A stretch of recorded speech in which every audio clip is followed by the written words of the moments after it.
So let me tell you, I've used Shopify since 2013. It is the absolute best. And I can't even tell you how many people, how many women I've converted to Shopify.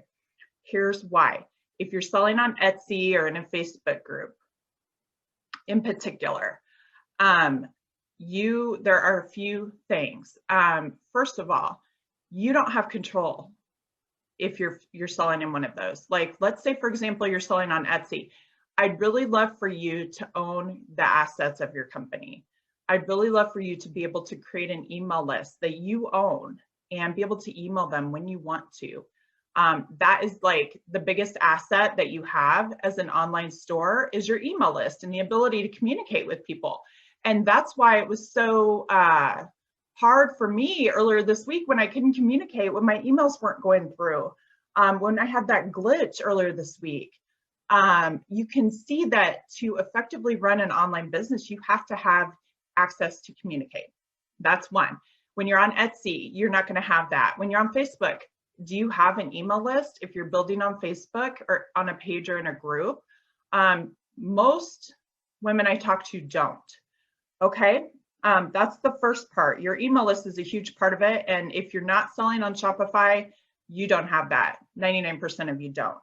The other thing is if you're just selling on Facebook in a group or on a page, most of you, it would be in a group because groups get more engagement. Here's the thing.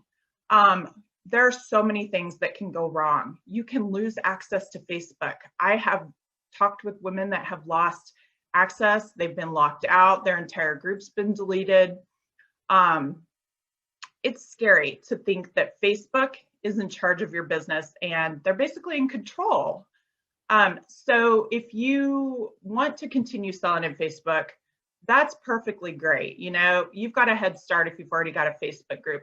But if you add a Shopify piece, you can now put all your inventory on Shopify, connect it to your Facebook page. It will pull in your merchandise into Facebook. You can actually do live sales now and people check out through Shopify. And that's a new feature that's just come like in the last 6 months or year to Facebook.